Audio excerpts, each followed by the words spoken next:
Quarantine was one of the greatest things that ever happened because for me, I was angry at myself, where our program had gotten to, what I heard from you guys along the way. And then it took me time to say, you know what? Man, that's part of life's journey. Instead of anger, I felt great pride in this team. Because you know what we never did? As tough as those experiences were, and as great as some of those experiences were, loyalty, trust, love, care, that never left us. From year 1 to year 5, that's never left this program. And then I watched how this team responded. Our program, we said a lot of things. We wanted to become a lot of things. We'll take the next step. Everybody's got to go hard every single play. And whether we didn't know how, we didn't know how to get there, we didn't know what to maybe do, but it's like life, right? You got to go through the experiences. You got to be humble enough to grow from the experiences. And what you gave this program is you've defined who we are. Not speak what we want to be, but demand who we need to be day in and day out. So really for me, I'll be really honest with you. Pride, man, I don't know if I can be prouder of any group of men or young men that I've ever been around than you. Why are my words to you? Let the light that shines brightly inside of you be brighter than any light that shines on you tomorrow. Because the light that shines in this room and who you are has changed the course of history. Tomorrow is just another opportunity to let the light inside of you shine bright. And that was the voice of Iowa State football coach Matt Campbell addressing his team before the 2021 Fiesta Bowl. And what's unique about what Coach Campbell is talking about here is that he's not focusing on the outcome of the game. He's not focusing on the many victories from the season, but he's drawing his team back into a narrative that is rooted in an identity. It's rooted in who they have become as members of the Iowa State football team. This week and the next couple of weeks on the podcast, JP and I are going to dive into what it means to develop a program identity, why that's important, and how we go about doing that. And we're going to be joined by a variety of guests over the next couple of weeks, including Boomer Roberts, Mike Avery, TJ Rosine, and Will Ray, who will share some of their experiences with us as we discuss the importance of developing a program identity. You're listening to the Coaching Culture Podcast. I'm JP Nurbin, joined by my co-host Nate Sanderson. As always, we are excited to be discussing culture and sharing ideas and strategies on how to build that culture. But as Nate just mentioned, we have a very different 3 episodes ahead of us as we've reached out to some of our most trusted friends in coaching to tackle this topic of team identity. Now, if you're not subscribed to this podcast, be sure to take 5 seconds just to subscribe so you do not miss an episode. Also, if you would like to get the notes to this episode and every week's episode, you are going to want to go on over to thriveonchallenge.com and subscribe to our weekly newsletter, or you can use the link in the details of this episode. Now, let's get into today's discussion on team identity. Nate, I think it's really important that we first talk about what it is, and what the difference is between team culture and team identity, because there's a difference between your team's culture and your team's identity. Culture is what you do. It's how you do things. Identity is who you are. It's how you see yourself. Culture is something that we probably talk more about on this podcast. It's oftentimes what our focus goes to as a coach. How can we drive the behaviors? How can we raise the standards? Identity is probably a little bit more of a mystery on how we intentionally shape that. It's probably something we talk, less about.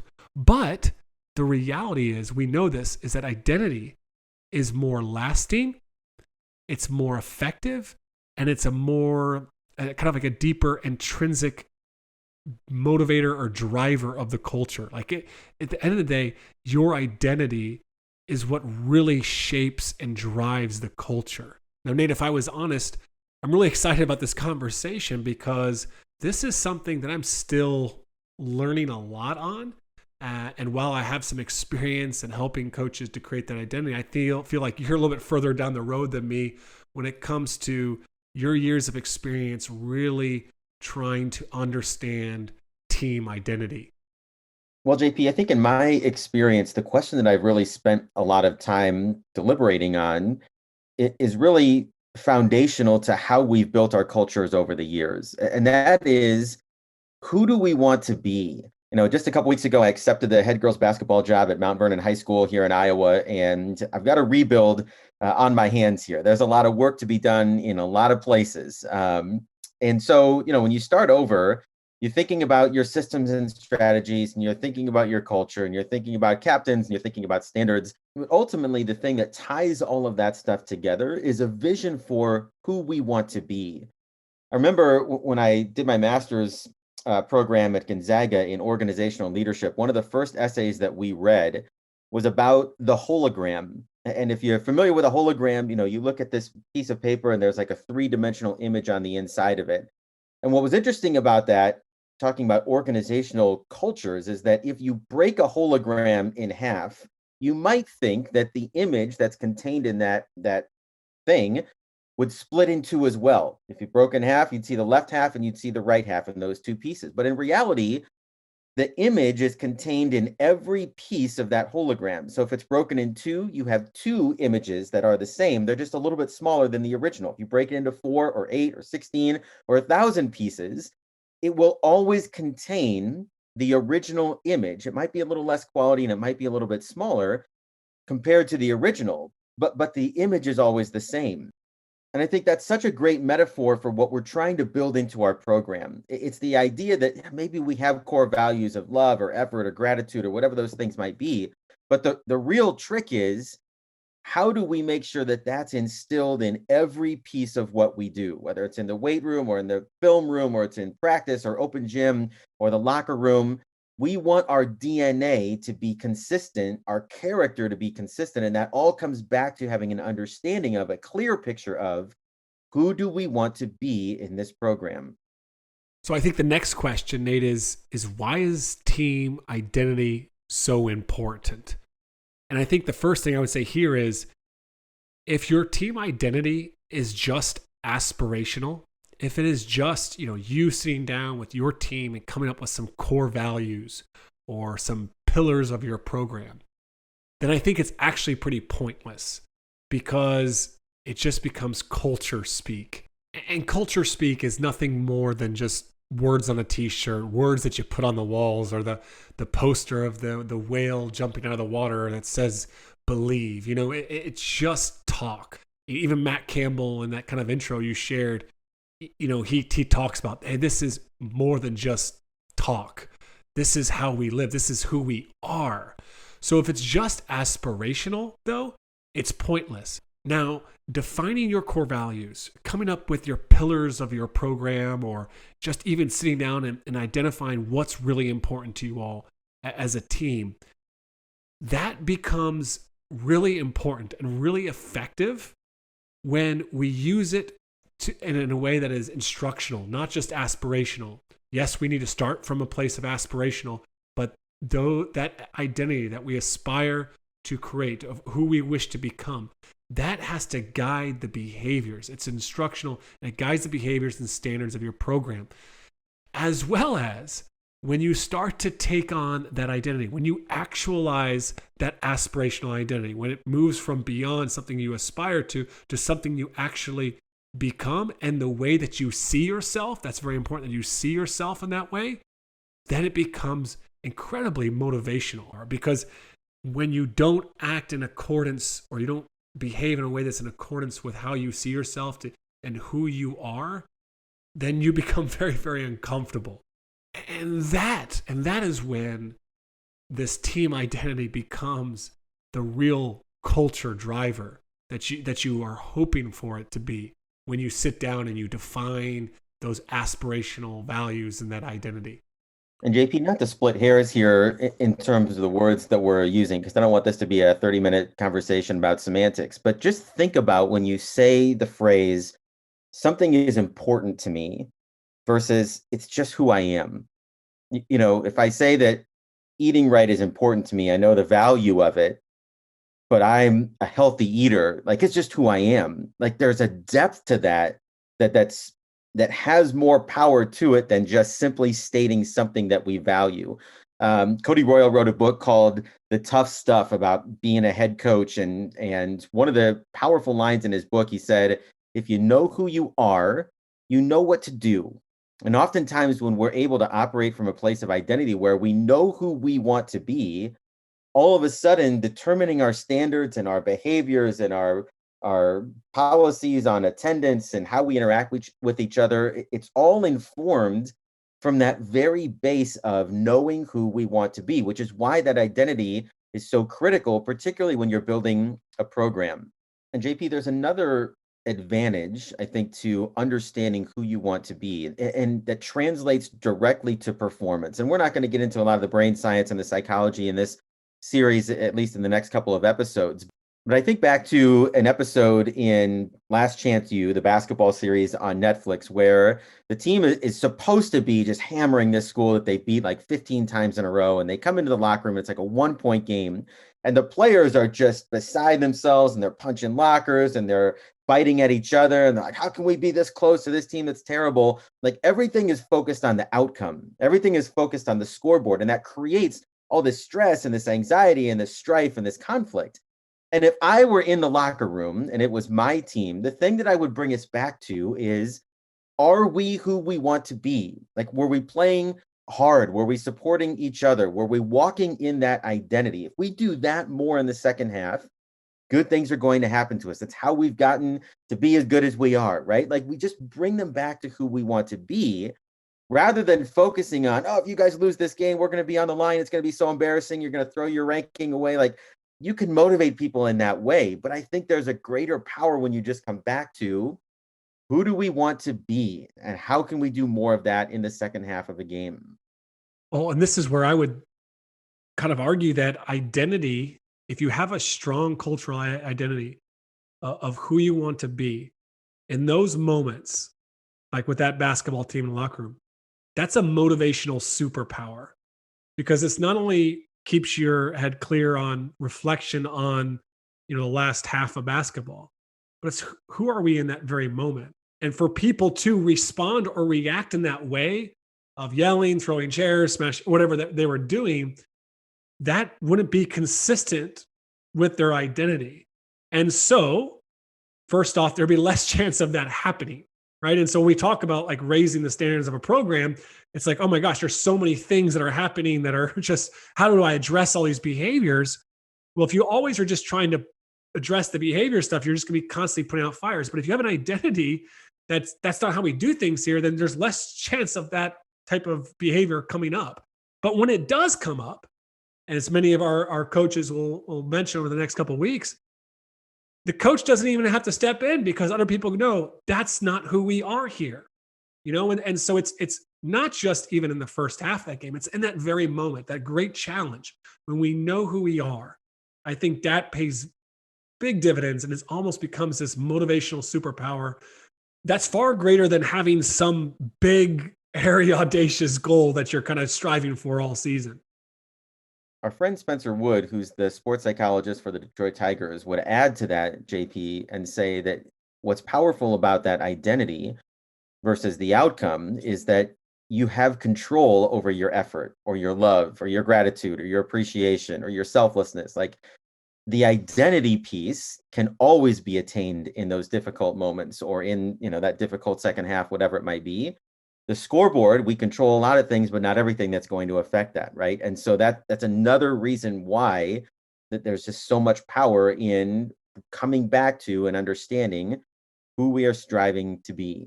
So the real trick, though, Nate, is how you create that team identity. Now, I think, as we mentioned earlier, it starts with that aspiration. It's going to start very aspirational. But even how you determine that kind of aspirational identity, you can come upon that in kind of two very different ways. One is very coach-led, where you come up with it, you sit down, you decide who you want to be as a program, and you communicate that to the players. Or it could be more player-led, where the players are part of that process. And I think many of the guests that we have on in our discussion of the next few episodes, they kind of, over time, have probably shifted more towards the player-led approach, but they're still blending them both. Now, in one of our previous episodes, another leader, not a coach, but one of the leaders that I respect the most out there it was Captain Mike Abershoff. And he came on the podcast in episodes 157 and 158 to talk about how he took the USS Benfold, one of the worst ships in the U.S. Navy, and he turned it into one of the best ships in the U.S. Navy within a year. And it's an incredible story. He came in from day one with this aspirational identity to be the best damn ship in the Navy. I mean, that was the thing that he was communicating to everyone. We're going to be the best damn ship in the Navy. But then he started to really bring his sailors on board and allow them and empower them to be a part of shaping what that identity really looks like. What does the best damn ship in the Navy actually look like? And he's asking the cook, and he's sitting down with the cook, and he's asking, well, what would that look like and when it comes to our food?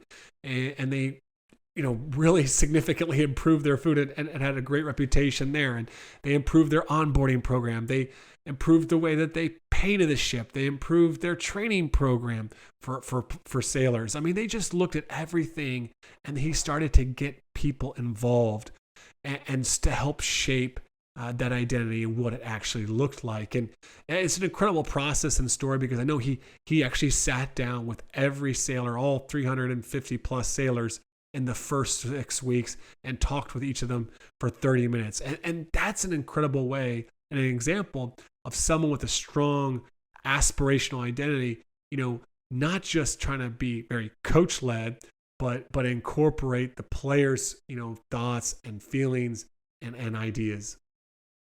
Well, JP, that's such a good example of kind of the dance, right, between the coach-led identity and yet the players, or in this case, the sailors, having input into what that actually is going to look like. And I think that's one of the things that we want coaches to understand is there's a lot of ways to get there. I remember when I was at Springville, we ended up with a really strong identity by the time we were finished there, our last 3 or 4 years, and that our catchphrase was, we play hard, we love each other, we do what we do.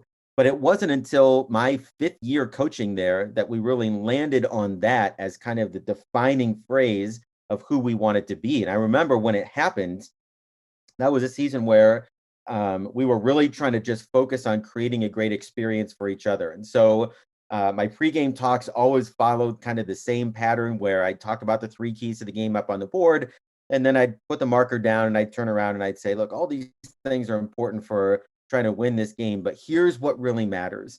We want to go out, we want to take the floor, we want to support each other, we want to appreciate each other, we want to be there for each other. Like, I kept coming up with all these different adjectives to describe how we wanted to interact with each other.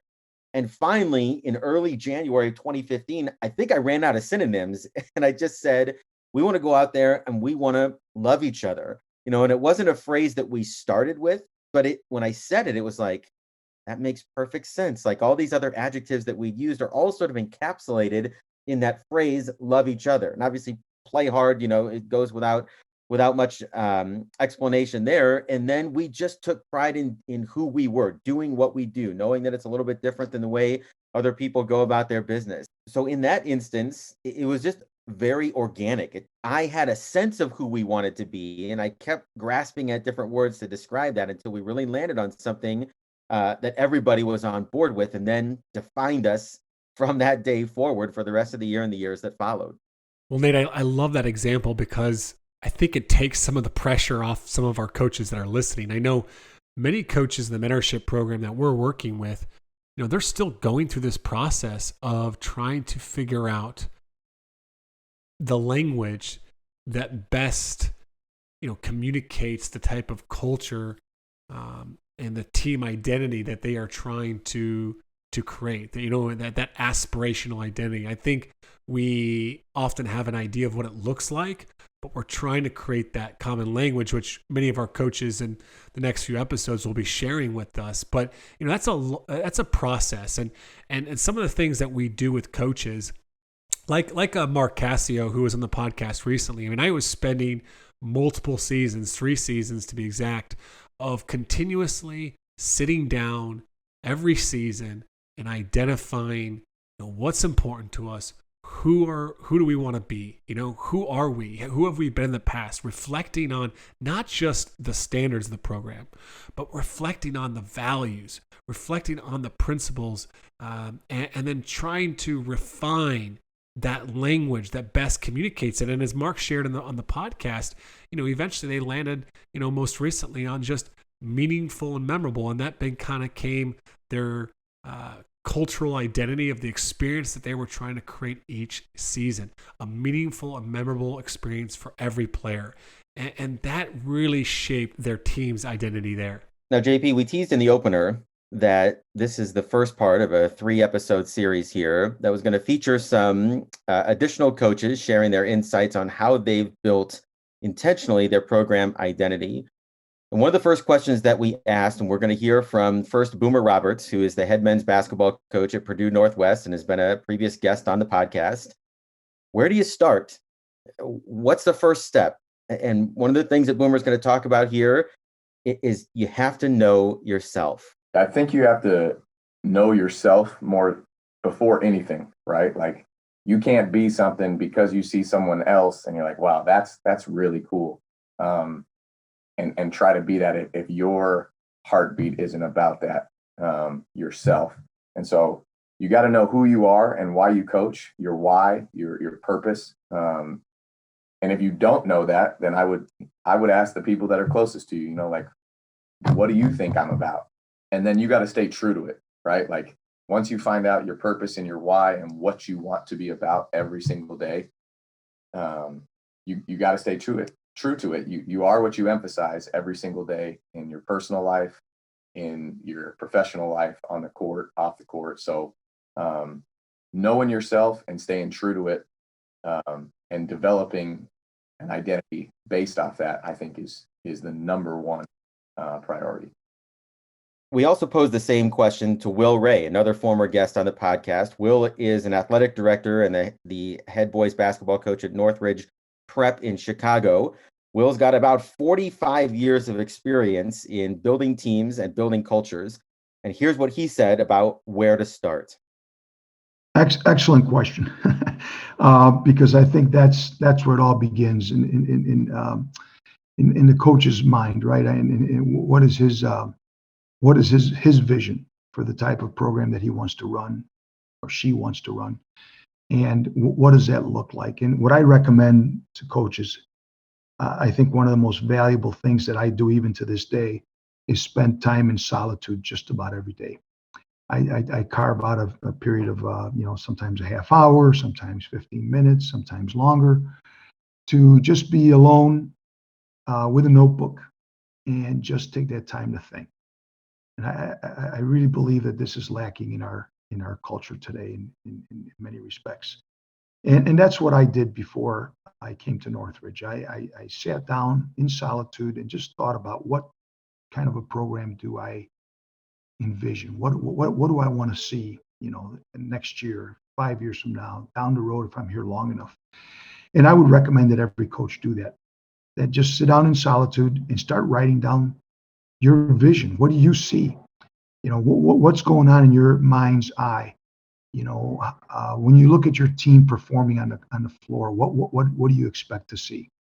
What kind of offense and defense? Surely, but more importantly, what about the interactions between players? What about the interactions between the players on the floor and the players on the bench? What about the interactions with the parents after the game? And so on. And just sit down and start just jotting down ideas as they come to your mind, and then craft your vision from that. Eventually, you're going to have to distill that right into a couple of bite-sized types of thoughts. But I think it starts there. I think you have to know yourself. You have to know what you value and what you think is important. Because I can't. I don't think that another coach can maybe do our program the way we do it, because this program is a function of what I see or what I saw 17 years ago, and what I continue to see, and what our players have contributed. So to just mirror what someone else is doing isn't going to be authentic, and I don't think it's going to work. So that's what I would recommend to a young coach starting out, or even a veteran coach, to sit down in solitude, get a notebook out, and just start jotting your thoughts down for several weeks, and then distill that into some smaller ideas or concepts that you can implement with your program, and then always use it as your point of reference. That's your, in a sense, your mission statement, and have that always be what you fall back on when you have to make important decisions or you have to decide a course of action. It always reverts back to that original vision. So that would be my recommendation. So what I loved about both Boomer and Will Ray's answer is the encouragement for us all as coaches to be authentic, to know ourselves, to first know ourselves, and then from knowing ourselves, we then can create, a team identity. Way too often, we as coaches, we see another coach.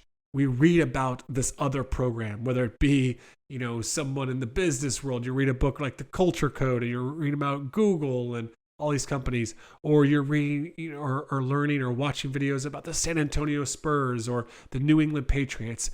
And we try to replicate, the Patriot way, or how the Spurs do things, or, how they do things in that, that culture, instead of starting from a place of knowing ourselves and creating an identity that is true to who we are as a coach.